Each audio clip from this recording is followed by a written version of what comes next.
100% ഒരു പ്രമേഹ രോഗം മാറ്റിയെടുക്കാൻ പറ്റും. ഓരോ മനുഷ്യനും താങ്ങാൻ കഴിയുന്ന പത്തേ ഉള്ളൂ. അത് കൃത്യമായിട്ട് പാലിക്കണം. 3 തൊട്ട് 8 മാസത്തിൻ്റെ ഉള്ളിൽ നിങ്ങൾക്ക് ഈ രോഗത്തിൽ നിന്ന് പുറത്തു ചാടാം. ഞങ്ങൾ പറയുന്നത് ഇത്രയേ ഉള്ളൂ. കാർബോഹൈഡ്രേറ്റ് കുറയ്ക്കുക, ഷുഗർ കണ്ടന്റ് കൂടുതലുള്ള ഫ്രൂട്ട്സുകൾ ഒഴിവാക്കുക. അത് ലൈഫ് ലോങ് ഒഴിവാക്കണ്ട. നിങ്ങളുടെ ഈ അവയവത്തിന്റെ കേട് മാറ്റി പഴയ അവസ്ഥയിലേക്ക് എത്തിച്ചു കഴിഞ്ഞാൽ നിങ്ങൾക്ക് വേണമെങ്കിൽ കണ്ടിന്യൂ ചെയ്യാം. കണ്ണിന്റെ കാഴ്ച കുറയും, ജോയിന്റ് പെയിൻ ഉണ്ടാവും, കാലിന് മരവിപ്പുണ്ടാവും, പുകച്ചിലുണ്ടാവും, ചെരുപ്പൊക്കെ കാലിന് ഊരിക്കഴിഞ്ഞതിന് അറിയില്ലവര് ആ അവസ്ഥയിലേക്ക് എത്തും. മുറിവ് പറ്റിക്കഴിഞ്ഞാൽ പിന്നെ ഉണങ്ങില്ല, അത് പഴുത്ത് പോകും. ആ ബാക്ടീരിയ ബ്ലഡിൽ സ്പ്രെഡ് ആകും. അത് ഒരിക്കലും ആ മുറിവ് കരിയില്ല. അത് കാല് മുറിച്ച് മാറ്റേണ്ട ഒരു അവസ്ഥയിലേക്ക്. എൻ്റെ കുട്ടികൾക്ക് കൊടുക്കാൻ കഴിയാത്ത ഒരു മരുന്നും ഞാൻ ഒരു പബ്ലിക്കിനും കൊടുക്കില്ല. എനിക്ക് ലൈസൻസ് ഉള്ള മരുന്നുകൾ, ഗവൺമെന്റ് അംഗീകരിച്ച മരുന്നുകൾ ഇതൊക്കെയാണ്. ഇതാണ്.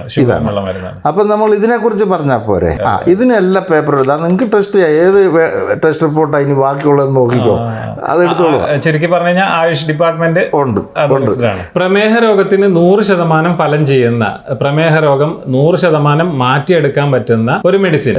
ഞാനിപ്പോൾ ഉള്ളത് നമ്മുടെ മൈസൂരിനടുത്തുള്ള കടക്കോള ഇൻഡസ്ട്രിയൽ ഏരിയയിലുള്ള ജോ ആൻഡ് ജോ ഹെർബൽസ് എന്ന് പറയുന്ന ഒരു സ്ഥാപനത്തിലാണ്. ഇവരുടെ മാനുഫാക്ചറിംഗ് യൂണിറ്റിലാണ് ഞാനുള്ളത്. ഇവരുടെ മെഡിസിനെ കുറിച്ച് വൈദ്യര് ഡീറ്റെയിൽ ആയിട്ട് പറഞ്ഞു തരും. ജോസഫ് തോമസ് എന്നാണ് സാറിന്റെ പേര്. സാർ, നമുക്ക് പ്രമേഹ രോഗം 100% മാറ്റിയെടുക്കാൻ കഴിയുമോ? 100% ഒരു പ്രമേഹ രോഗം മാറ്റിയെടുക്കാൻ പറ്റും.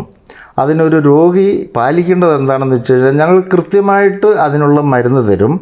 ഞങ്ങൾ ഈ പറഞ്ഞ പഥ്യങ്ങളുണ്ട് ഇതിന്. ആ പഥ്യങ്ങൾ കൃത്യമായിട്ട് പാലിക്കുകയും കൂടെ ചെയ്ത് കഴിഞ്ഞാൽ 100% ഈ രോഗത്തിൽ നിന്ന് രക്ഷപ്പെടും, മാറ്റിയെടുക്കാൻ പറ്റും. മറ്റ് രോഗങ്ങൾ ചികിത്സിക്കുമ്പോൾ പൂർണ്ണമായിട്ട് ഭേദപ്പെടുന്നില്ലേ? ഭേദപ്പെടുത്താൻ കഴിയുന്നതാണെങ്കിൽ ഭേദപ്പെടുത്താം. അത് നമുക്കിത് ഭേദപ്പെടുത്താൻ കഴിയും. കാരണം ഇതിൻ്റെ നമുക്ക് ഇൻസുലിൻ്റെ ആവശ്യമുണ്ട് മനുഷ്യൻ്റെ ശരീരത്തിന്. അപ്പം നമ്മളുടെ പാൻക്രിയാസ് ഗ്രന്ഥി അത് ഉൽപ്പാദിപ്പിച്ച് തരണം. അതിൻ്റെ പ്രവർത്തനം അവിടെ എവിടെയോ ബ്ലോക്ക് ആകുന്നതാണ്. അത് എന്തോ കാരണം ഉണ്ടാവാം. അത് നമ്മൾ ആ ഭാഗത്തേക്ക് ഡീപ്പായിട്ട് ചിന്തിക്കേണ്ട. എന്തായാലും നമ്മുടെ പാൻക്രിയാസിന് കേട് പറ്റിയിട്ടുണ്ട്. ഞങ്ങൾ ചെയ്യുന്ന ഞങ്ങളുടെ മരുന്ന് പാൻക്രിയാസിൻ്റെ സെല്ലുകളെ ആക്ടിവേറ്റ് ചെയ്യുകയാണ്. അതിന് കൃത്യമായിട്ട് പഥ്യം പാലിക്കണം. പഥ്യം പാലിച്ചെങ്കിൽ മാത്രമേ ഈ മരുന്ന് പ്രവർത്തിക്കത്തുള്ളൂ. അത് നിങ്ങൾക്ക് താങ്ങാൻ കഴിയാത്ത പഥ്യം ഞങ്ങൾ പറയില്ല. ഓരോ മനുഷ്യനും താങ്ങാൻ കഴിയുന്ന പഥ്യമേ ഉള്ളൂ. അത് കൃത്യമായിട്ട് പാലിക്കണം. പാലിച്ചു കഴിഞ്ഞാൽ 3 തൊട്ട് 8 മാസത്തിന്റെ ഉള്ളിൽ നിങ്ങൾക്ക് ഈ രോഗത്തിൽ നിന്ന് പുറത്തു ചാടും. 100%. പഥ്യം നിങ്ങൾ തെറ്റിച്ചാൽ ഞങ്ങൾക്ക് 100 പോയിട്ട് 1% ഉത്തരവാദിത്തം എടുക്കാൻ പറ്റില്ല. ഞങ്ങൾ പറയുന്നത് പഥ്യം എന്ന് പറഞ്ഞു കഴിഞ്ഞാൽ നിങ്ങൾ കറണ്ട് കമ്പിയെ പിടിക്കരുതെന്നാണ് പറയുന്നത്. അന്ന് നിങ്ങൾക്ക് എന്തിനാണ് കറണ്ട് കമ്പിയെ പിടിക്കേണ്ട ആവശ്യം? ഞങ്ങൾ പറയുന്നത് ഇത്രയേ ഉള്ളൂ. കാർബോഹൈഡ്രേറ്റ് കുറയ്ക്കുക, ഷുഗർ കണ്ടന്റ് കൂടുതലുള്ള ഫ്രൂട്ട്സുകൾ ഒഴിവാക്കുക. അത് ലൈഫ് ലോങ് ഒഴിവാക്കണ്ട. നിങ്ങളുടെ ഈ അവയവത്തിന്റെ കേട് മാറ്റി പഴയ അവസ്ഥയിലേക്ക് എത്തിച്ചു കഴിഞ്ഞാൽ നിങ്ങൾക്ക് വേണമെങ്കിൽ കണ്ടിന്യൂ ചെയ്യാം. അല്ലെങ്കിൽ പിന്നെയും നിങ്ങൾ കറണ്ട് കമ്പിയെ പോയി പിടിക്കാം. അത് നിങ്ങൾക്ക് അത് തന്നെ മനസ്സിലാവും. അതുകൊണ്ട് വരുന്ന ഒരു സുഖം എന്താണ്? രോഗമില്ലാത്തൊരവസ്ഥ. നിങ്ങൾ ഉദ്ദേശിക്കുന്നത് പോലെ മറ്റേ ഒരു രോഗത്തിന്റെ അവസ്ഥയല്ല ഡയബറ്റിക്. ഡയബറ്റിക് വന്ന ആൾക്കാർക്ക് അറിയാൻ പറ്റും. അത് അവരുടെ കണ്ണിന്റെ കാഴ്ച കുറയും, ജോയിന്റ് പെയിൻ ഉണ്ടാവും, കാലിന് മരവിപ്പുണ്ടാവും, പുകച്ചിലുണ്ടാവും, ചെരുപ്പൊക്കെ കാലിന് ഊരിക്കഴിഞ്ഞതിന് അറിയില്ലവര് ആ അവസ്ഥയിലേക്ക് എത്തും. മുറിവ് പറ്റിക്കഴിഞ്ഞാൽ പിന്നെ ഉണങ്ങില്ല, അത് പഴുത്ത് പോകും. ആ ബാക്ടീരിയ ബ്ലഡിൽ സ്പ്രെഡ് ആകും. അത് ഒരിക്കലും ആ മുറിവ് കരിയില്ല. അത് കാല് മുറിച്ച് മാറ്റേണ്ട ഒരു അവസ്ഥയിലേക്ക്. അതല്ലെങ്കിൽ നിങ്ങളുടെ കിഡ്നിക്ക് കംപ്ലൈൻറ്റ് ഉണ്ടാക്കി തരും. അതല്ലെങ്കിൽ ലിവറിന് പ്രശ്നം വരും. അതല്ലെങ്കിൽ നിങ്ങൾക്ക് അറ്റാക്ക് വന്നിരിക്കും. ഇത് ഞാൻ ഒരാളോട് പറയുന്ന കാര്യമല്ല, ഡയബറ്റിക് രോഗത്തിന്റെ കാര്യമാണ്. പിന്നെ അതിനേക്കാൾ ഉപരി ഇതൊന്നും വന്നില്ലെങ്കിൽ വരുന്ന എന്താണെന്നറിയോ? കാഴ്ച കുറയും. 30 വയസ്സേ ഉള്ളോ 25 വയസ്സേ ഉള്ളോ ഡയബറ്റിക് പേഷ്യന്റ് 3-4 വർഷം കൊണ്ട് അവന്റെ സെക്ഷൽ പവർ കംപ്ലീറ്റ് പോയിരിക്കും. സന്തോഷമായ ഒരു കുടുംബജീവിതം അവനുണ്ടാവില്ല. അപ്പോൾ അത് എന്താണ് ഇതിനൊക്കെ കാരണം? ഈ ഡയബറ്റിക്കാണ്. ഈ ഡയബറ്റിക്കിന് എന്താ നമ്മൾ ചെയ്യേണ്ടത്? നമ്മുടെ പാൻക്രിയാസിന് ചെറിയൊരു രോഗം പറ്റിയിട്ടുണ്ട്. അതിനെ ചികിത്സിച്ച് ഭേദമാക്കുന്നു. അതിന് ഞങ്ങളുടെ മരുന്ന് അതിന് സക്സസ് ആണ്. ഇത്രയേ ഉള്ളൂ. വളരെ സിമ്പിളാണ്. അത് ആ മരുന്ന് പ്രവർത്തിക്കണമെങ്കിൽ പഥ്യമുണ്ട്. അപ്പോൾ വെറും 8 മാസം കൊണ്ട് നമുക്ക് 100% മാറ്റിയെടുക്കാം. അതും 8 മാസം വേണ്ട, 3 തൊട്ട് 8 മാസമാണ് പറയണത്. നിങ്ങളിപ്പോൾ 75-80 വയസ്സുള്ള ആൾക്കാർക്ക് ഇപ്പോൾ എനിക്ക് 3 മാസം കൊണ്ട് മാറ്റാൻ പറഞ്ഞാൽ എന്നെ കൊണ്ട് മാറ്റാൻ പറ്റുമോ? കാരണം അവരുടെ ശരീരത്തിൻ്റെ രോഗപ്രതിരോധ ശേഷിയൊക്കെ അടിസ്ഥാനമാക്കിയായിരിക്കും. പ്രായം കൂടുന്നതിനനുസരിച്ച് ദൈർഘ്യം കൂടും. ഇപ്പോൾ ഒരു 25-30 വയസ്സൊക്കെ ഉള്ളതാണെങ്കിൽ പറയുന്ന പോലെ പഥ്യം കൂടെ പാലിച്ചു കഴിഞ്ഞാൽ അവരുടെ ആ കൃത്യനിഷ്ഠ അനുസരിച്ച് 4 മാസം കൊണ്ട് രക്ഷപ്പെട്ടു പോയ ആൾക്കാരുണ്ട് എൻ്റെ ഹിസ്റ്ററിയിൽ. ഇനി ഇത് കേട്ടപാടെ നിങ്ങൾ ചോദിക്കരുത് അവരുടെയൊക്കെ നമ്പർ തരാൻ പറഞ്ഞാൽ എൻ്റെ രോഗിയുടെ നമ്പർ തന്നിട്ടുള്ള കച്ചവടം എനിക്കില്ല. കാരണം ഇത് സെക്ഷൽ പവർ പോയത് ഉറപ്പാണ്. അവരെ കൂടെ ഞാൻ ഈ കാര്യത്തിൽ നേരാക്കി കൊടുക്കുന്നുണ്ടല്ലോ. അപ്പോൾ ആ നമ്പർ തന്നു കഴിഞ്ഞാൽ നിങ്ങൾക്ക് മനസ്സിലാവും. ചിലപ്പോൾ ഒരു പക്ഷേ നിങ്ങളുടെ കൂട്ടുകാരൻ തന്നെ ആയിരിക്കും, നിങ്ങളുടെ സഹോദരനായിരിക്കും എൻ്റെ പേഷ്യൻ്റ്, നിങ്ങൾ അറിയാതെ. ഞാൻ എങ്ങനെ അവരുടെ നമ്പർ നിങ്ങൾക്ക് തരും. അതുകൊണ്ട് അത് വേണ്ട. അതല്ലാതെ നിങ്ങൾ എന്നെ വിശ്വസിക്കണമെന്ന് നിർബന്ധമില്ല. എൻ്റെ മരുന്നുകൾ ഒരു മാജിക്കൊന്നുമല്ല. ഈ ലോകത്തിലുള്ള മരുന്നുകൾ തന്നെയാണ്. അതിൻ്റെ പേര് കൃത്യമായിട്ട് പറയുന്നുണ്ട്. അത് ആ പ്രോസസ്സിങ്ങിൻ്റെ പ്രത്യേകതയാണ് അത് മെഡിസിനായിട്ട് മാറുന്നത്. അത് നിങ്ങൾ ചെയ്ത് കഴിഞ്ഞാൽ നിങ്ങൾക്കായാലും ആ മരുന്ന് ഉണ്ടാക്കിയെടുക്കാൻ പറ്റുമെങ്കിൽ. പറ്റത്തില്ലല്ലോ, അതിന് നിൽക്കരുത്. ഞങ്ങളുടെ അടുത്ത് ആ മരുന്നുണ്ട്, വരിക, ആ രോഗം ഭേദമാക്കിക്കൊണ്ട് പോവാം. സാറേ, പ്രമേഹം ശരിക്കും എത്ര ടൈപ്പ് ഉണ്ട്? പ്രമേഹം സാധാരണഗതിയിൽ ടൈപ്പ് 1, ടൈപ്പ് 2 പറയാ. പക്ഷെ ആയുർവേദ ബേസിൽ പറയുമ്പോൾ ചില ആയുർവേദ ഡോക്ടർമാർ 22 പറയുന്നുണ്ട്. ഞാൻ 41 കേട്ടിട്ടുണ്ട്. പക്ഷെ ഈ 41 ഞങ്ങൾ പറയുന്നത് വാദം, പിത്തം, കഫം ബേസ് ചെയ്യുന്നത് ഓരോ രോഗത്തിന്റെ ബേസാണ് പറയുന്നത്. അതിൽ ചില ബേസിൽ വരുന്നത്, അതായത് 20ഓളം പ്രമേഹ രോഗം ആർക്കും ചികിത്സിക്കാൻ പറ്റില്ല, മരുന്ന് ഉണ്ടാക്കി കൊടുക്കാൻ പറ്റില്ല. അത് ജന്മനാലെ വരുന്നതാണ്. ഇത് നിങ്ങളുടെ ടൈപ്പ് 2 ജന്മനാലെ വരുന്നതല്ല, വരുത്തി തീർക്കുന്നതാണ്. ടൈപ്പ് 1 എന്ന് പറയുന്നത്, സിമ്പിളായിട്ട് പറഞ്ഞാൽ ടൈപ്പ് 1 എന്ന് പറയുന്നത് ജന്മനാല വരുന്നതാണ്. അത് നമുക്ക് എൻ്റെ അടുത്ത് മരുന്നില്ല. ചികിത്സിക്കുന്നവരുണ്ടാവാം, എനിക്കറിയില്ല. എൻ്റെ അടുത്ത് ടൈപ്പ് 1 രോഗത്തിന് മരുന്നില്ല. ടൈപ്പ് 2 ആണ് ഒരു 99% അല്ലെങ്കിൽ 99.9 ടൈപ്പ് 2 ആണ്. അതിന് നമുക്ക് മാറ്റിയെടുക്കാൻ പറ്റും. ഏറ്റവും കൂടുതലുള്ള ടൈപ്പ് 2 ആണ്. ചിലപ്പോൾ ടൈപ്പ് 1 എന്ന് പറയുമ്പോൾ 1,00,000 ഒരു 10 പേർക്കൊക്കെ ഉണ്ടാവുള്ളൂ. 1,00,000 അത് നമുക്ക് കണ്ടുപിടിക്കാൻ കഴിഞ്ഞിട്ടില്ല. എനിക്ക് കണ്ടുപിടിച്ചവരുണ്ടെങ്കിൽ അവർ ചികിത്സിക്കട്ടെ, എൻ്റെ അടുത്തില്ല. ടൈപ്പ് 2 ആണെങ്കിൽ നമുക്കിത് മാറ്റിയെടുക്കാം. നമ്മൾ ഈ പറഞ്ഞത് എൻ്റെ മരുന്നുകൾ പ്രവർത്തിക്കുന്ന ടൈപ്പ് 2 പ്രമേഹമുള്ളവർക്കാണ്. സാറേ, നമ്മൾ പ്രമേഹത്തിന് എന്തൊക്കെ മരുന്നുകളാണ് കൊടുക്കുന്നത്? ഞാൻ പ്രമേഹത്തിന് മരുന്ന് കൊടുക്കുന്ന മെയിനായിട്ടുള്ളത് നോനി എക്സ്ട്രാക്ട്. ഇതാണ് നോനി എക്സ്ട്രാക്ട്. ഇത് നോനി എന്ന് പറയുമ്പോൾ നിങ്ങൾ ഓടിച്ചെന്നിട്ട് നോനി എന്ന് കേരളത്തിൽ കാണുന്ന നോനി എന്ന് പറയുന്ന ഒരു ഫ്രൂട്ട്സ് ഉണ്ട്, അത് ഉപയോഗിക്കരുത്. ഉപയോഗിച്ച് ഡയബറ്റിക് പേഷ്യൻറ്റിന് ഒരു ഗുണവും കിട്ടത്തില്ല. ഇത് നോനി വേറെയാണ്. ഇതിന് പ്രോസസ്സ് ചെയ്യുന്നത് കുറേ 1.5 മാസത്തോളം സമയം പിടിച്ചിട്ടാണ്. അപ്പോഴാണ് ഇത് മെഡിസിനായിട്ട് വരുന്നത്. ഇതാണ് ഒന്നാമത്തെ മെഡിസിൻ. രണ്ടാമത്, ഏത് ഡയബറ്റിക് പേഷ്യൻറ്റിനും നമ്മൾ മരുന്നുകളൊക്കെ പലതും കഴിക്കുന്നുണ്ടല്ലോ, അതിൻ്റെ ടോക്സിനൊക്കെ ഉണ്ടാവും, ഒത്തിരി ഉണ്ടാവും. അപ്പം നമുക്ക് മൂത്രം കൂടുതൽ ഒഴിപ്പിച്ച് കളയണം. മൂത്രം ഒഴിച്ചു കഴിഞ്ഞാൽ, അതായത് മലവും മൂത്രവും കെട്ടിക്കിടന്നാൽ തന്നെ രോഗമാണ്. അപ്പം നമുക്ക് മൂത്രം ഒഴിപ്പിച്ച് കളഞ്ഞിട്ട് വേണം ടോക്സിൻ പുറത്ത് ചാടിക്കാൻ. അതിന് ഈ മക്കോട്ട ദേവ. ഇത് പിന്നീടുള്ളത് നമ്മുടെ മെയിൻ ആയിട്ടുള്ള ഓയിലാണ്, കരിഞ്ജീരകത്തിൻ്റെ ഓയിലാണ്. ഈ കരിഞ്ജീരകത്തിൻ്റെ ഓയിൽ നിങ്ങൾക്ക് അറിയാമോ? ഖുറാൻ വായിക്കുന്നവർക്ക് അറിയാം. കരിഞ്ജീരകം എന്താ? ഖുറാനിൽ പറയുന്നത് മരണം ഒഴികെയുള്ള എല്ലാ രോഗത്തിൻ്റെ മരുന്നാണ്. അത് ഖുറാനിൽ പറഞ്ഞതുകൊണ്ട് ഇനി മറ്റു വിഭാഗക്കാർക്ക് കഴിക്കാതിരിക്കേണ്ട ആവശ്യമൊന്നുമില്ല. കാരണം ഇത് ഖുറാൻ പറഞ്ഞത് എന്താണ്? ബൈബിളിലും ഗീതയിലും ഒക്കെ പറയുന്നുണ്ട് ഓരോ മരുന്നും. അതുപോലെ ഖുറാനിൽ ഇതിനെക്കുറിച്ച് പറഞ്ഞെന്ന് മാത്രം. ഇത് ഞങ്ങൾ കൊടുക്കുന്ന മരുന്നാണ്.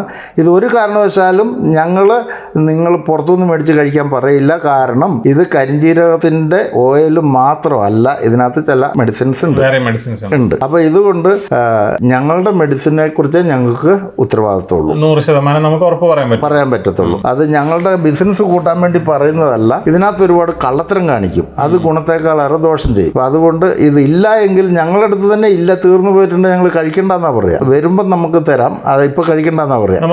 അപ്പോൾ ഇതാണ് ഉപയോഗിക്കാൻ പറ്റില്ല എന്നർത്ഥം. പറ്റില്ല. അതായത് ഡയബറ്റിക് പേഷ്യന്റിന് പറ്റില്ല. ഇതൊക്കെ കഴിച്ചാൽ ഇതൊക്കെ മരുന്നല്ലേ. ഇനി ഇതിന്റെ കൂട്ടത്തിൽ ചില ഈ കാർബോഹൈഡ്രേറ്റ് ഇല്ലാത്ത ചില ഭക്ഷണം കൂടെ കഴിക്കണം നിങ്ങൾ. അത് നിങ്ങൾ പുറത്തുനിന്ന് പൈസ കൊടുത്ത് മേടിച്ച് തന്നെ കഴിക്കണം. അത് റാഗിയാണ്. റാഗി മുളപ്പിച്ച് ഉണക്കിപ്പൊടിച്ച റാഗി. അതുകൊണ്ട് നിങ്ങൾ എങ്ങനെ വേണമെങ്കിലും കഴിച്ചോ, വയറ്റിൻ്റെ ഉള്ളിൽ എത്തിയാൽ മതി. അത് എല്ലാവർക്കും റാഗി കഴിക്കാൻ പറ്റില്ല. അത് തൈറോയ്ഡ് പേഷ്യൻ്റ് ആണ്. റാഗി 1 സ്പൂൺ വരെ ഒരു മാസത്തിൽ കഴിക്കാൻ പാടില്ല. അത് ഗുണത്തേക്കാളേറെ ദോഷം ചെയ്യും. അവർക്ക് കിനോവ എന്ന് പറയുന്ന ഒരു മില്ലറ്റ് ഫുഡുണ്ട്, അത് നിങ്ങൾ കഴിക്കണം. ഇതൊക്കെ നിങ്ങൾ പൈസ കൊടുത്ത് വാങ്ങി കഴിക്കേണ്ടി വരും. അതായത് അരിയും ഗോതമ്പും ഇത് തമ്മിൽ 3% വ്യത്യാസം കാർബോഹൈഡ്രേറ്റിനുള്ളൂ. കാർബോഹൈഡ്രേറ്റ് നിങ്ങൾക്ക് തൽക്കാലം ഡയബറ്റിക് പേഷ്യന്റിന് തൽക്കാലം വേണ്ട. ആവശ്യത്തിൽ കൂടുതൽ മറ്റു ഭക്ഷണത്തിൽ നിന്ന് കിട്ടുന്നുണ്ട്. കാർബോഹൈഡ്രേറ്റ് വേണമല്ലോ നിലനിൽപ്പിന്, അത് വേണം. പക്ഷേ ഇത് ആവശ്യത്തിൽ കൂടുതലായി പോവുകയാണ്. അതിനെ ഗ്ലൂക്കോസ് ആക്കി മാറ്റി ഇതിനെ കത്തിച്ച് കളയാൻ നിങ്ങളുടെ ഇൻസുലിൻ അവിടെ വരുന്നുമില്ല. അതുകൊണ്ട് നിങ്ങൾക്കിപ്പോൾ അത് പറ്റില്ല. അതിനുശേഷം രോഗം ഭേദമായതിനു ശേഷം നിങ്ങൾക്ക് ഇതെല്ലാം കഴിക്കാം. പക്ഷേ ആദ്യം ഞങ്ങളുടെ മരുന്ന് കഴിക്കുമ്പോൾ നിങ്ങളുടെ ഭക്ഷണം നിങ്ങൾ ഒന്നുകിൽ തൈറോയ്ഡ് ഇല്ലാത്ത ആൾക്കാരാണെങ്കിൽ റാഗി മുളപ്പിച്ച് ഉണക്കി പൊടിച്ച റാഗി, അതല്ലെങ്കിൽ കിനോവ, ഇതിലേതെങ്കിലും ഒരു ഫുഡ് എനിക്ക് റെക്കമെൻഡേഷൻ ഉള്ളൂ. ഫ്രൂട്ട്സ് കഴിക്കാൻ പാടില്ല കേട്ടോ. ഫ്രൂട്ട്സ് തൽക്കാലം 2 മാസത്തേക്ക് ഒരു ഫ്രൂട്ട്സും കഴിക്കാൻ പാടില്ല. അത് പ്രത്യേകിച്ച് ശ്രദ്ധിക്കണം. സാറേ, നമ്മൾ ഈ കൊടുക്കുന്ന മെഡിസിൻസ് ഗവൺമെന്റ് അംഗീകരിച്ച മരുന്നുകളാണോ? ഇതുപോലുള്ള ഒരുപാട് മരുന്നുകൾ മാർക്കറ്റിൽ നിലവിൽ അവൈലബിൾ ആണ്. അപ്പോൾ നമ്മളെ ഈ മെഡിസിന് ഗവൺമെന്റ് അംഗീകരിച്ചതാണോ അതോ? അതെ, ഈ മരുന്ന് ആയുഷ് ഡിപ്പാർട്ട്മെന്റ് അവരുടെ എല്ലാ ക്ലിനിക്കൽ ടെസ്റ്റും റിപ്പോർട്ടും ഉള്ളതാണ്. നമുക്ക് എല്ലാം 100%. അതായത് ഒരു 2% കുറവാണെങ്കിൽ തന്നെ ആയുഷ് ഡിപ്പാർട്ട്മെന്റ് നമുക്ക് ലൈസൻസ് തരില്ല. 11ഓളം ലൈസൻസ് വേണം ഒരു മെഡിസിൻ പുറത്തിറക്കണമെങ്കിൽ. ഞാൻ ഈ മെഡിസിൻ പുറത്തിറക്കുന്നത് കണ്ടുപിടിച്ച പാടെ പുറത്തിറക്കിയതല്ല. 11 വർഷം 12 വർഷത്തോളം ഞാൻ എൻ്റെ പേഷ്യൻറ്റിന് ഫ്രീ ആയിട്ട് കൊടുത്ത് അതിൻ്റെ റിസൾട്ട് വന്നതിന് ശേഷമാണ് ഈ ആയുഷ് ഡിപ്പാർട്ട്മെൻറ്റിൽ ഇത് സബ്മിറ്റ് ചെയ്തത്. അവരുടെ ഏതൊക്കെ ടെസ്റ്റ് എന്ന് എനിക്കറിയത്തില്ല, ഒരുപാട് ടെസ്റ്റ് ചെയ്തതാണ്, അതിനൊക്കെ ഫീസും കിട്ടിയതാണ് ഞാൻ. അപ്പോൾ ഇതെല്ലാം കഴിഞ്ഞിട്ട് എല്ലാം 100% റിപ്പോർട്ടാണിത്. ഇതെല്ലാം വന്നിട്ടുണ്ട് നമുക്ക്. മറ്റു മരുന്നുകൾക്ക് ഒന്നും എനിക്ക് ലൈസൻസ് ഇല്ല. ഞാൻ പല രോഗത്തിന് ഞങ്ങൾ പാരമ്പര്യ വൈദ്യത്തിലുള്ള ഫാമിലി മെമ്പറാണ്. അപ്പം ഞങ്ങൾ കാലിൻ്റെ നഖത്തിൻ്റെ അവിടെ ഒരു മുറിവ് പറ്റിയാൽ തന്നെ ഞങ്ങളുടെ അടുത്ത് മരുന്നുണ്ടാവും. പക്ഷെ അതിനെല്ലാം എനിക്ക് ലൈസൻസ് എടുക്കാൻ പറ്റില്ല. കാരണം ഇതിനൊക്കെ ഭയങ്കര ടെസ്റ്റ് റിപ്പോർട്ടൊക്കെ എടുക്കണമെങ്കിൽ ഭയങ്കര പണിയുണ്ട്. അത്യാവശ്യമുള്ളത് ഡയബറ്റിക്കിൻ്റെ ആണെന്ന് എനിക്ക് ബോധ്യമുള്ളത് കൊണ്ടാണ് ഞാൻ ഇതിൻ്റെ മാത്രം ടെസ്റ്റ് റിപ്പോർട്ട് എടുത്തത്. നമ്മൾ നിലവിൽ കൂടുതൽ മാനുഫാക്ചർ ചെയ്യുന്നത് ഇത് തന്നെയാണ്. എന്നുകൊണ്ട് മറ്റു രോഗികൾക്കൊന്നും ഞാൻ മരുന്ന് കൊടുക്കില്ല എന്നല്ല പറയുന്നത്. എനിക്ക് ലൈസൻസ് ഉള്ള മരുന്നുകൾ, ഗവൺമെന്റ് അംഗീകരിച്ച മരുന്നുകൾ ഇതൊക്കെയാണ്. ഇതാണ്. അപ്പം നമ്മൾ ഇതിനെക്കുറിച്ച് പറഞ്ഞാൽ പോരെ? ഇതിനെല്ലാം പേപ്പർ എഴുതാം. നിങ്ങൾക്ക് ടെസ്റ്റ് ചെയ്യാം. ഏത് ടെസ്റ്റ് റിപ്പോർട്ടാണ് ഇനി ബാക്കിയുള്ളതെന്ന് നോക്കിക്കോ, അതെടുത്തോളൂ. ചുരുക്കി പറഞ്ഞു കഴിഞ്ഞാൽ ആയുഷ് ഡിപ്പാർട്ട്മെന്റ് ഉണ്ട്.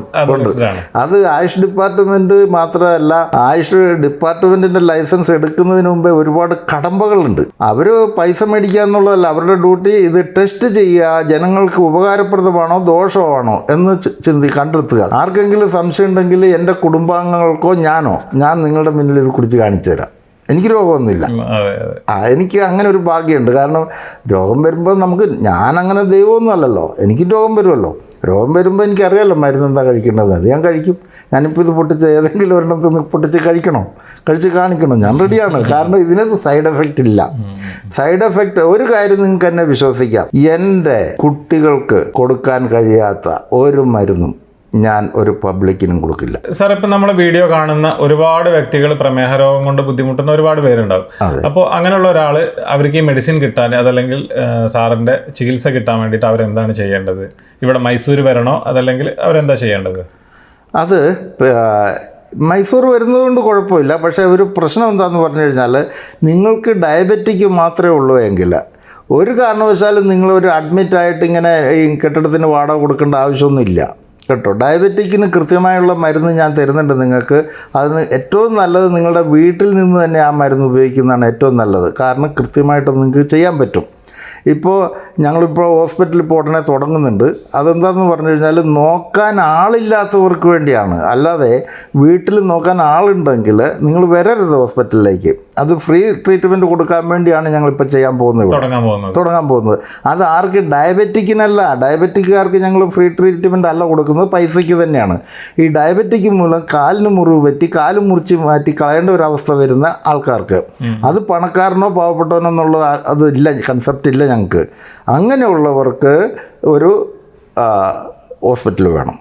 അതിനുവേണ്ടി ഞങ്ങൾ ചിലപ്പോൾ ഈ അടുത്ത മാസം 15 കൂടിയിട്ട് ഞങ്ങളത് സ്റ്റാർട്ട് ചെയ്യും ഇവിടെ തന്നെ. അത് നിങ്ങൾ വിളിക്കാൻ നമ്പറില്ല. ഞങ്ങളുടെ വാളണ്ടിയേഴ്സ് ഉണ്ട്. എനിക്ക് സ്റ്റാഫില്ല, എനിക്ക് വാളണ്ടിയേഴ്സ് ഉണ്ട് ഒരുപാട്. എൻ്റെ ഭാര്യയും എൻ്റെ മക്കളും എൻ്റെ സുഹൃത്തുക്കളും ഒക്കെ എൻ്റെ വാളണ്ടിയേഴ്സായിട്ട് എന്നോടൊപ്പം ഉണ്ട്.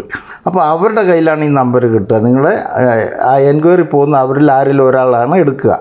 അവർ നിങ്ങളടുത്ത് ചോദിക്കുന്ന ചോദ്യത്തിന് ഉത്തരം കൃത്യമായിട്ട് പറഞ്ഞു കൊടുക്കുക. അവർ ചില ടെസ്റ്റ് റിപ്പോർട്ട് തരാൻ പറഞ്ഞാൽ അത് കൊടുക്കുക. മരുന്ന് നിങ്ങളുടെ വീട്ടിൽ, അത് വറീഡാവണ്ട. പിന്നെ അവരുടെ ആ ടെസ്റ്റ് റിപ്പോർട്ട് കൊടുത്തതിന് ശേഷം അത് പെട്ടെന്ന് നിങ്ങളെ കണ്ടെത്തിയേ പറ്റുള്ളൂ എന്ന് ഞങ്ങൾക്ക് ബോധ്യം വന്നാൽ നിങ്ങളെ കണ്ടെത്താൻ ഞങ്ങൾ ശ്രമിക്കും. അതിനകത്തൊന്നും ഇപ്പോഴേ നിങ്ങൾ ടെൻഷൻ അടിക്കേണ്ട. അത് ഞങ്ങൾക്ക് തോന്നും. ആ ടെസ്റ്റ് റിപ്പോർട്ട് കാണുമ്പോൾ ഞങ്ങൾക്ക് മനസ്സിലാവും. നിങ്ങൾ പറയുന്ന രോഗം മാത്രമായിരിക്കില്ല, അതാണ് മെയിൻ കാര്യം. അത് അവർ പറഞ്ഞു തരും. എന്ത് ടെസ്റ്റാണ് നിങ്ങൾക്ക് ചെയ്യേണ്ടത്, ഏത് റിപ്പോർട്ടാണ് ഞങ്ങൾക്ക് വേണ്ടത്, അത് പറയുന്നത് കേൾക്കുക. ഇപ്പോൾ 1000 പേര് ഒരാഴ്ച വരുന്നവരുടെ അടുത്ത് എനിക്ക് എത്താൻ പറ്റുമോ?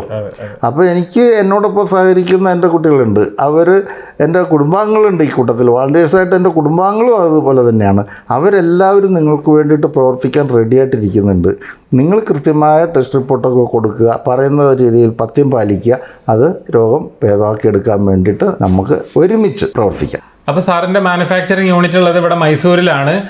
നിങ്ങളിപ്പോൾ ഒരു പ്രമേഹ രോഗം കൊണ്ട് ബുദ്ധിമുട്ടുന്ന ഒരാളാണെങ്കിൽ മൈസൂരിൽ നേരിട്ട് വരേണ്ട ആവശ്യമില്ല. അത്രയും അത്യാവശ്യമുള്ള ഒരു സ്റ്റേജിലാണെങ്കിൽ മാത്രമേ ഇവിടെ വരേണ്ട ആവശ്യമുള്ളൂ. അല്ലാത്തവർ ഇവിടെ നേരിട്ട് വരേണ്ട ആവശ്യമില്ല.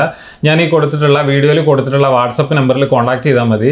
ഇൻ കേസ് ഫോണിൽ കോൺടാക്ട് ചെയ്യുന്ന സമയത്ത് എടുക്കുന്നില്ലെങ്കിൽ ഒരുപാട് പേര് ഒരുമിച്ച് കോൺടാക്ട് ചെയ്യുന്നതുകൊണ്ട് ചിലപ്പോൾ തിരക്കായിരിക്കാം. അപ്പോൾ നിങ്ങൾ വാട്സപ്പിൽ കോൺടാക്ട് ചെയ്താൽ മതി. വാട്സപ്പിൽ കോൺടാക്ട് ചെയ്ത് കഴിഞ്ഞാൽ തീർച്ചയായിട്ടും റിപ്ലൈ കിട്ടും. നമ്മൾ എന്തൊക്കെയാണ് ചെയ്യേണ്ടത്, എന്തൊക്കെ പഥ്യങ്ങളാണ്, അതേപോലെ എന്ത് ടെസ്റ്റാണ് നമ്മൾ ചെയ്യേണ്ടതെന്നുള്ളത് നമ്മൾ വാട്സപ്പിൽ അവർ ഡീറ്റെയിൽ ആയിട്ട് പറഞ്ഞു തരും. ഓക്കെ സാറേ, താങ്ക് യു. Thank you.